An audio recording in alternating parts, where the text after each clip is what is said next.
Bem-vindos, bem-vindos mais uma quarta-feira aqui com vocês para a gente dar continuidade ao nosso estudo aqui em cima da Santa Bíblia, que está dando certo há tanto tempo, então vai dar certo com a gente também, mas a gente precisa aplicar nas nossas vidas o que está escrito aqui.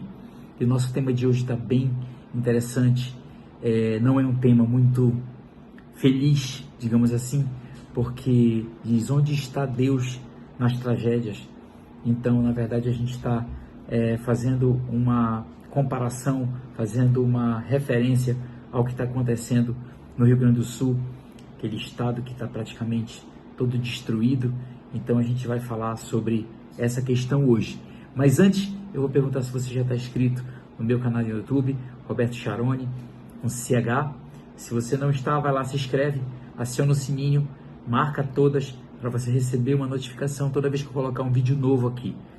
E também vou falar do nosso ministério Apenas Creia, que é um ministério onde você pode deixar seu testemunho através de vídeos de 1 minuto ou então por escrito, para que você possa incentivar outras pessoas a ter esperança, a acreditar no poder de Deus, que Ele pode fazer milagre nas nossas vidas. Então isso é importante você deixar o seu depoimento lá, porque você vai ajudar pessoas que estão passando pelo mesmo problema ou pessoas que estão passando por problemas mais graves, mas aí você conta o seu testemunho e a pessoa se enche de esperança em Deus para que Ele possa realizar o seu milagre na vida delas. Isso também serve para a gente, lógico.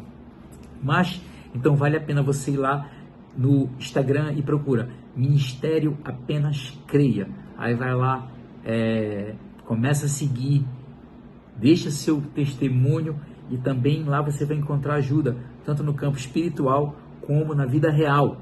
O que você está precisando? Qual é o milagre que você está precisando na sua vida? Dentro das possibilidades do nosso ministério, a gente vai poder te ajudar. Então é importante você estar com a gente nesse momento e nesse ministério que acabou de nascer. Então vamos lá. Queridos, perdão. O que está acontecendo no Rio Grande do Sul é muito triste. Muito triste. É sério. Quando a gente assiste as cenas nos telejornais, dá vontade da gente chorar. Essa é a verdade. De tanta tristeza. Pessoas morrendo, animais morrendo, tudo sendo invadido pelas águas, e aquela devastação, e aquela cena deplorável de sofrimento da humanidade, daquele povo gaúcho. Então é muito triste, a gente fica compadecido e permanece o tempo todo em oração para que Deus tenha misericórdia daquele povo, tenha misericórdia daquele lugar, pare as chuvas, para que a gente possa ter uma reconstrução ali, não só da parte física, mas reconstrução de vida daquelas pessoas. E aí vem aquela pergunta: onde está Deus nas tragédias? Né? O evangélico, aquele que crê em Cristo, aquele cristão, ou mesmo, eu não estou falando só os evangélicos, eu estou falando povo cristão, vamos lá, povo cristão, ele sempre vai buscar uma explicação para o que está acontecendo, vai buscar na palavra de Deus uma explicação. Já aquele que não acredita, ele confirma o que ele já não acredita, que Deus não existe, que Deus não está em lugar nenhum, que Deus não ama a humanidade, que Deus, na verdade, é um fake. Vamos lá, Deus é um fake. Então, para eles é confirmado esse tipo de situação, e para nós cristãos, a gente vai atrás da verdade através da palavra de Deus. Então, é muito ruim a gente observar o sofrimento humano, mas a gente vai em cima do que eu vou dizer para você agora, para abrir no Salmo 91, tentar buscar uma explicação de onde está Deus nesses momentos. O que acontece? Por que há uma permissão para que essas coisas aconteçam, mesmo Deus amando a humanidade ao ponto de ter enviado seu único Filho para morrer pelos nossos pecados e ressuscitar para nos dar salvação? Então vamos lá, abre sua Bíblia aí no Salmo 91, que o tema de cima, o título diz assim: sob a eterna proteção de Deus. Então vamos lá, ele diz assim: aquele que vive na habitação do Altíssimo e descansa à sombra do Todo-Poderoso, desfrutará sempre da sua proteção. Sobre o Eterno declara: ele é meu refúgio e minha fortaleza, o meu Deus, em quem deposito toda a minha confiança. Ele te livrará do laço do inimigo ardiloso e da praga mortal. Ele te cobre com as suas plumas ou penas, e debaixo das suas poderosas asas te refugias. Sua fidelidade é escudo e armadura. Não temas o terror que campeia na calada da noite, também tampouco a seta que procura seu alvo durante o dia. Não temas a peste que se move sorrateira nas trevas, nem o demônio que devasta ao meio-dia. Ainda que caiam 1000 ao teu lado e 10.000 à tua direita, tu não serás atingido. Somente teus olhos perceberão e contemplarão a retribuição destinada aos ímpios. Porquanto afirmaste, o Senhor é meu refúgio, e fizeste do Altíssimo a tua morada.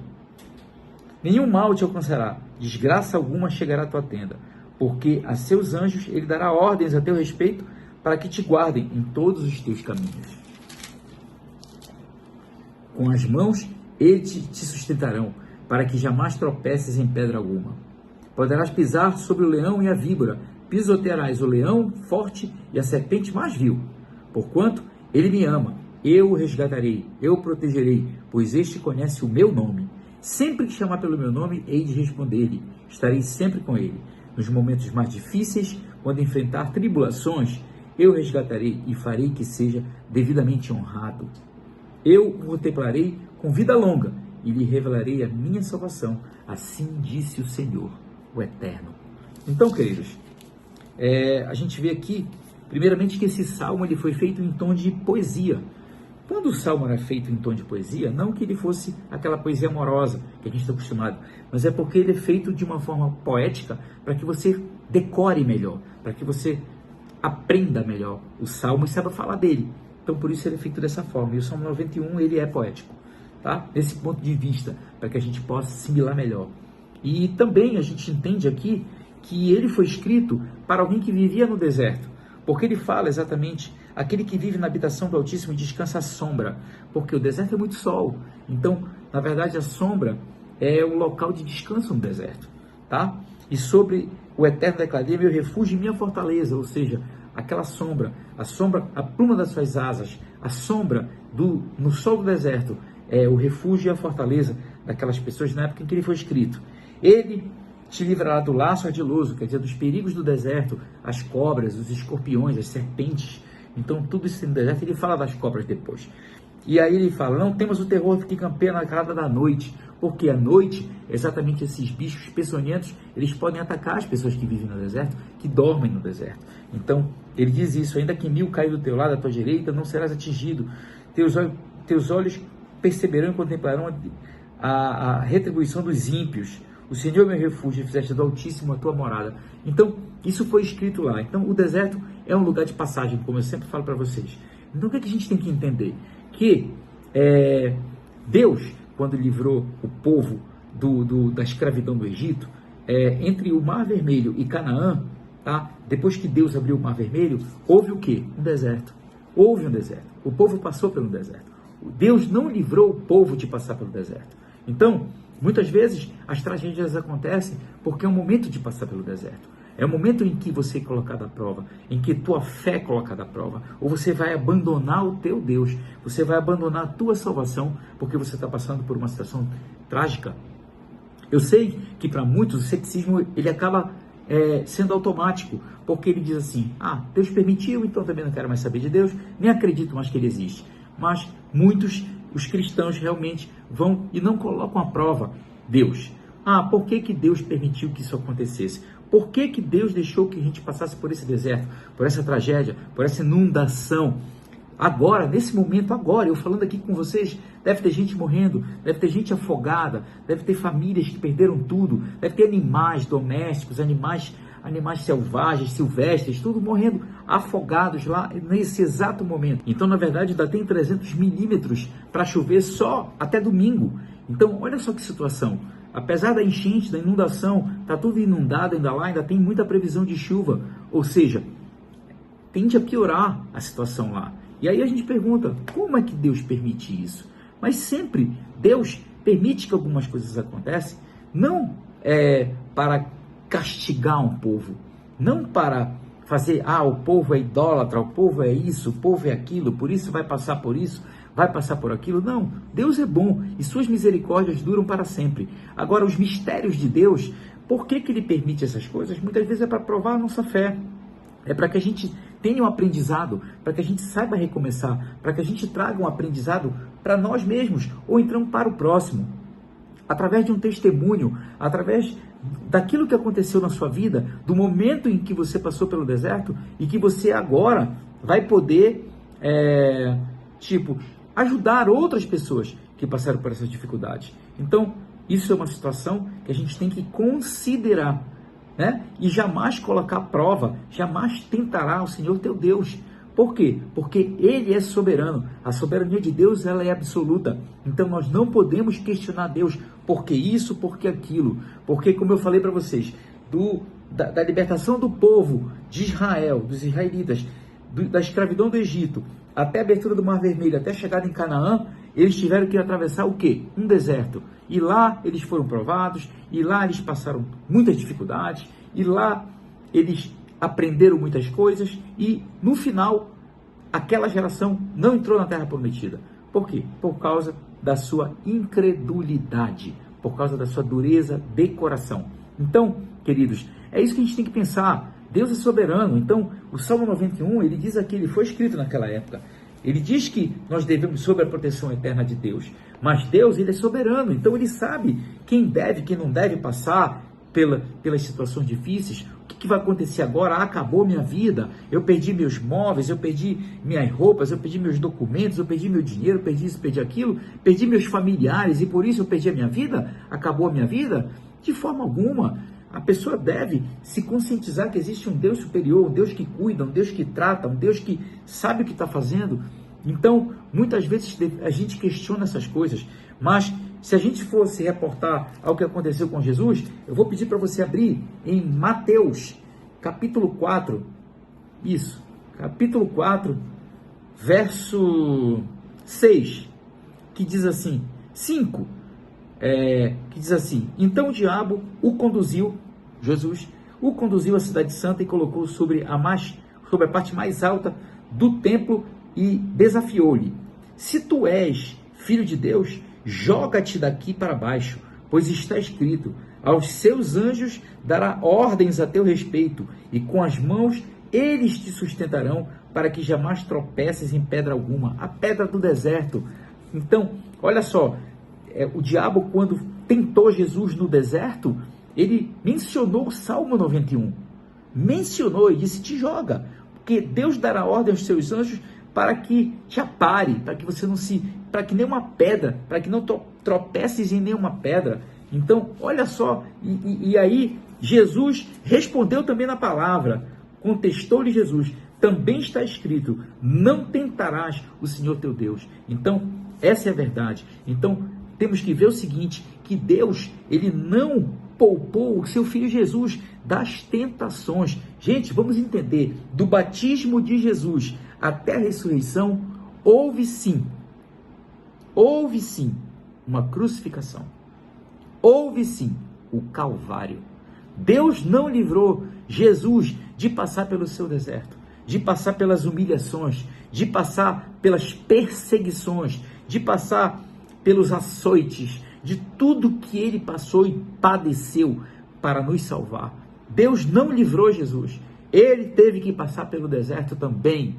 Tudo bem, ele era homem, Jesus era Deus, então ele não sentia a dor, sentia sim, ele era homem, Deus fez Jesus semelhança ao homem em todos os aspectos. Jesus fazia xixi, Jesus defecava, Jesus sentia dor, Jesus deixou a cruz cair, Jesus podia martelar quando ele era carpinteiro, o martelo no seu próprio dedo. Por quê? Porque ele era humano, ele só não se comparava aos homens no que diz respeito ao pecado, mas ele era totalmente humano, exceto no pecado. Então tudo poderia acontecer com ele. Então, na verdade, Deus não poupou. Jesus também passou por aquele sofrimento e morreu, porque Jesus morreu e depois ele ressuscitou para nos salvar dos nossos pecados. Ele morreu pelos nossos pecados, distanciou de Deus, mas depois ressuscitou e nos salvou. Quem crê nele, quem crê na sua missão, no seu nascimento, missão, morte e ressurreição, está salvo. Porque ele abriu essa porta para a gente. Então, se Jesus não foi poupado por Deus, por que nós seremos poupados? Por que Deus permite que isso aconteça? Queridos, aconteceu com o próprio filho dele. Aconteceu com o próprio filho dele. Deus é soberano, Ele sabe de todas as coisas, então não devemos tentar o Senhor nosso Deus. Então, as tragédias, os desertos, nós passamos e devemos aprender com o que nós passamos, devemos aprender com aquilo que nós sofremos, quer seja para o nosso deleite, para a nossa própria vida, para que nós não passemos por isso novamente, não passemos por isso novamente, ou então para testemunhar para outras pessoas, para que elas possam encontrar esperança, encontrar uma saída para os seus problemas, e a saída se chama Jesus de Nazaré. Então, queridos, é isso. Na verdade, eu fiz um comparativo para vocês aqui a respeito das tragédias. Então, já vimos que tanto o povo, os israelitas, quando saíram da escravidão do Egito, até a abertura do Mar Vermelho, até Canaã, eles passaram pelo deserto. Jesus foi tentado no deserto, passou pela crucificação, passou pelo Calvário, porque Deus é soberano e sabe todas as coisas. Então, está explicado por que as tragédias acontecem, e não coloque a culpa no Senhor nosso Deus. É apenas a soberania dele prevalecendo sobre nossas vidas, e que nós possamos recomeçar, tenhamos fé e esperança. Então, peço que vocês orem comigo agora. Senhor nosso Deus, não sabemos quando e onde o Salmo 91 irá se cumprir na totalidade. Mas sabemos que o Senhor é soberano, que o Senhor sabe de todas as coisas, que o Senhor é bom e que o Senhor é misericordioso. Muitas vezes não entendemos por que passamos pelo deserto. Sabemos que é um lugar de passagem, não é um lugar de moradia. Mas sabemos que podemos confiar em Ti, Senhor, porque Tu és aquele que sabe de todas as coisas. É aquele que viu o início, que viu o presente e que viu o futuro. O Senhor é que cuida de cada um de nós. Estamos sob a Tua eterna proteção, quer seja nos momentos de bonança, como nos momentos de dificuldade. Então eu peço, Senhor, encarecidamente, tem misericórdia do povo do Rio Grande do Sul. Tem misericórdia do Teu povo, no Brasil inteiro, no mundo inteiro, que esteja passando pelo seu deserto, pelo seu sofrimento. Porque eu sei que um dia o Senhor vai nos livrar de todo esse sofrimento, de toda a dor, da morte, da perseguição, de tudo que passamos aqui na terra. Porque em Apocalipse diz que toda lágrima será enxuta, será enxugada por Deus. Todo tipo de sofrimento será livrado pelo Senhor. E eu sei e eu acredito nessa verdade, porque o que diz a palavra de Deus, eu tenho plena convicção que é a mais pura verdade. Seja conosco, Senhor. Cuide dos seus. Faça com que as chuvas cessem no Rio Grande do Sul, para que as pessoas possam recomeçar as suas vidas, crentes em Ti e salvas, no nome do Senhor Jesus. É o que te pedimos com amor, em nome de Jesus. Amém e amém. É isso, gente. Vamos nos ver na próxima quarta-feira. Em nome de Jesus, estaremos juntos. Um beijo para vocês e até por lá.